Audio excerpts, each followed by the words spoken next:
the documentation that we are required to have on a development process, something of this magnitude. But what is the required documentation that we need to have? Do we have to have an engineer? Do we have to have any of these things that we have in our process, but we don't have on the forms? If you look at in your packet, let's say Panther Hill, for example, on their application that we requested, that we've received before, there are a slot for several signatures, and outside of the signatures, they also have a place for who's the engineer, who's the electrician, who's doing the mechanical, all the things that are important to a project in case something happens. It asks for their license number. And I think for the last year, this has been a question of concern where we've had citizens come up, students who live over there come up asking the same question, and we haven't had proper documentation to be able to provide. If this was a city issue that addressed health and safety concerns for the citizens of our community, or if this was an issue with just a developer doing what they needed to do and it was a tenant issue. What we've come to find out, it wasn't that, and that the city of Prairie View has a responsibility. And so hopefully the goal of finally getting this on the agenda and is to have a conversation on where are we currently at with those three developments, where are we currently at with those three developments. And then the second question for Mr. Mayor, when you approved, so I'm assuming you gave the certificate of occupancies for all these buildings, or do they have partials, or do they have not a partial, what is it called, a temporary? A temporary.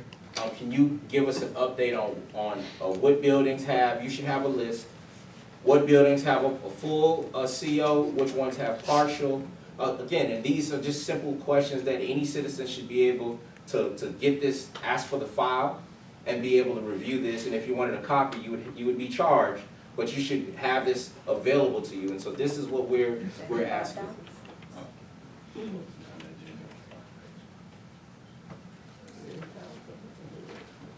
The engineer on Panther Hill was hired by you. David Leindecker was the engineer when Panther Hill's project started. And dirt was being dug and we were adding water and sewer. So to say it doesn't have an engineer when you're one of the ones that hired him years ago, it baffles me. None of these projects have permits that you have not been provided on multiple occasions, Councilman Rowland. Bureau Veritas has been the inspector, as was stated even by someone here earlier, and Bureau Veritas has been involved and come to City Council multiple times, particularly on Panther Hill. The fire safety was handled personally by Assistant Fire Chief Vedran Bordeaux, who's extremely qualified in that area and is our Assistant Fire Chief for our Prairie View Volunteer Fire Department. As you know, he was the fire person doing all the fire safety on each and every one of those buildings before anyone moved in. So to say you haven't received what you've received multiple times, I'm not going to entertain that. Councilman Jones. Mr. Mayor, I thank you for the documents in which we have received, which has led to ultimately to my decision. I like the fact that the city is taking steps and a great making strides in certain areas, with us taking the first step, which was a big step tonight, by the city getting our own engineering services. I know me and Councilmember Williams have been doing research and working together on making sure within this budget cycle that we find us a building official, very own, because as Councilmember Williams says all the time, the issues in which we are facing here, Waller, North Hempstead, has ran into those issues, so it must be doing something right, or just have more information or things of that such. And also, the thing is, when you keep doing the same thing, expecting a different result, then that makes you insane. So, I move once again, that we do not, give any, certificates of occupancy or temporary, certificates of occupancy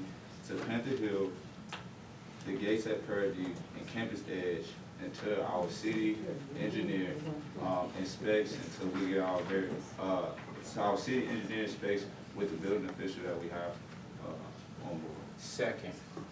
And that was the city engineer and the building official. That which we have for the next 2 months. So, Okay. so that means that they have someone to work with, and we'll look into this budget, with the help of our great council member, Councilmember Williams, and getting us our very own building official, so moving forward. Which this is in the city's purview strategic plan, was eventually to get, their, code enforcement officer as well as the building official. So we took that step, by having a code enforcement officer. We have an engineer, now we just need to take our last step by having our very own building official, which we have some help right now, that'll be able to help our engineers. So that way, we'll be able to help this project out and make sure that we get all the information that we need to make sure that our students are safe. Before we vote, can we adjourn into closed session? I have some questions before, give you all some advice before we vote. Is this? Under 551071, consultation with attorney.